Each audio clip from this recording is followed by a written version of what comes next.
আসসালামু আলাইকুম। সম্মানিত দর্শক, মুরাদনগরে যে নির্মম নিকৃষ্ট ঘটনা ঘটল, এক হিন্দু নারীকে রাত্রিবেলায় তার স্বামী থাকেন বিদেশে, সে প্রবাসীর স্ত্রী হিন্দু নারী বাবার বাড়িতে আসছেন শ্বশুরবাড়ি থেকে বেড়াতে,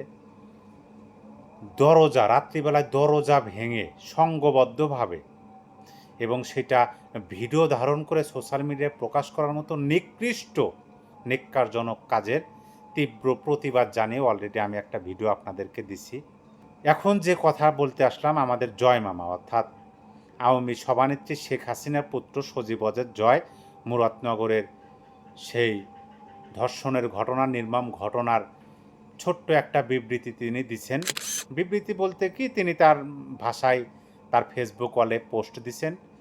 কথাগুলো, তার লেখার ভাষা, কথাগুলো এবং তার ওই লেখনের মধ্যে যে আবেগ তিনি তুলে ধরছেন, সেটা আমার কাছে খুবই ভালো লেগেছে। সেই জন্য আমি ভাবলাম যে আমার কথাগুলো যারা শোনেন, আপনাদের উদ্দেশ্যে আমি জয় মামার লেখাগুলো পড়ে একটা ভিডিও দেই, তাতে একটা কন্টেন্টও হলো, আবার এই বিষয়টা শেয়ার করা হলো। আমি আলোচনায় আসব, তার আগে আমি সজীব ওয়াজেদ জয়ের লেখাটা, ছোট্ট লেখাটা আমি আপনাদেরকে পড়ে শোনাই আগে।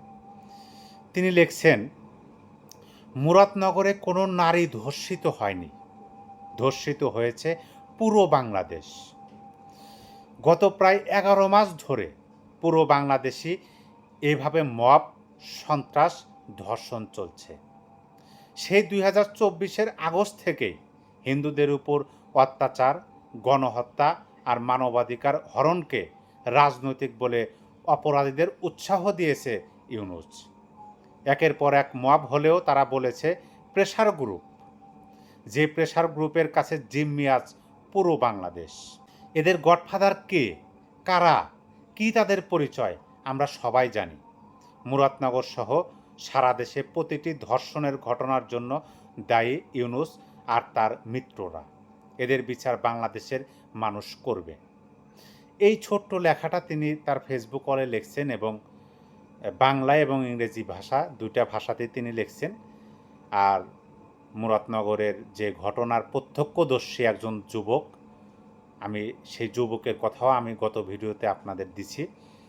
তিনি খবর পেয়ে দৌড়ে গিয়ে তার বন্ধুবান্ধব নিয়ে সেই অসহায় হিন্দু নারীকে উদ্ধার করেন, তার সাক্ষাৎকারটা শেয়ার করছেন। তিনি যে কথাগুলো বলছেন, আমি জানি না আপনাদের কাছে পছন্দ হবে কিনা, কিন্তু দলমত নির্বিশেষে তিনি একজন শিক্ষিত মানুষ, তার এই কথাগুলো আমার ভালো লাগছে। তিনি প্রথম যে কথাটা বলছেন যে মুরাদনগরে কোনো নারী ধর্ষিত হয়নি, ধর্ষিত হয়েছে পুরো বাংলাদেশ, এটা খুবই সত্য কথা। এই অন্তর্বর্তী সরকার যদি প্রথম থেকেই এই মব, ধর্ষণ, ছিনতাই, লুটপাট, ডাকাতির প্রথম দিন থেকেই শক্ত হাতে যদি এটা কন্ট্রোল করত, দমন করত, তাহলে এই সমস্ত ধর্ষক তারা কল্পনাও করতে পারত না যে এইভাবে। আপনি কি এই বিষয়টা ছোটোখাটো বিষয় ভাবতেছেন? একজন মেয়ে, হোক সে হিন্দু, বৌদ্ধ, খ্রিস্টান, মুসলিম, সেটা বড় কথা না, সে বাংলাদেশের নাগরিক, তার স্বামী বিদেশে থাকেন, কর্মের জন্য তিনি বিদেশ করছেন, প্রবাসী। সেই নারী বাংলাদেশে থাকবে, তার ভালো মন্দ সেফটি দেওয়ার দায়িত্ব তো ইয়াং যুব সমাজদের, কারণ এই যুবক সমাজই তো বাংলাদেশের আগামীর ভবিষ্যৎ। আর সেই ধর্ষকরা দলবদ্ধভাবে দরজায় গেছে, নারীকে জোরে জোরে বলছেন, নারী সেই দরজা খোলেন নাই, দরজা ভাঙছেন। ভাঙ্গে মানে আপনি বোঝেন, গ্রামের বাড়িতে যখন দরজায় খিল দেওয়া হয়, সেই খিল ভাঙে মাটিতে পড়ে আছে, আপনি বোঝেন কতভাবে সেই দরজা ধাক্কানো হয়েছে। আশেপাশের মানুষ সেই ধর্ষকদের ভয়ে কেউ এগিয়ে আসে না, কারণ হিন্দুরা তো ভয় পায়। কোনো উপায় খুঁজে না পেয়ে পাশের বাড়ির একজন দৌড়ে রাস্তায় গেছেন, গিয়ে দেখতেছেন যে একদল যুবক ওই একটা অনুষ্ঠান, হিন্দুদেরই অনুষ্ঠান, অন্য একটা পাড়ায়, সেখান থেকে দেখে আসছে, তাদেরকে বলছেন। সেই কথা শুনে সেই যুবকেরা দৌড়ে গেছেন, যে দরজায় হাত দিয়ে দেখেন যে দরজার খুলে গেল, খিলমাটিতে পড়া এবং ভিতরে একজন বস্ত্রবিহীন নারী চিৎকার করতেছে, তখন সেই যুবকেরা সেই ধর্ষকদের ধরে উত্তম মাধ্যম দিচ্ছেন এবং সেই নারীকে রক্ষা করছেন। এটাকে আপনি ছোট ঘটনা বলতে পারেন? আর কত সাহস হয়ে গেছে ধর্ষকদের! এটার জন্য কারা দায়ী?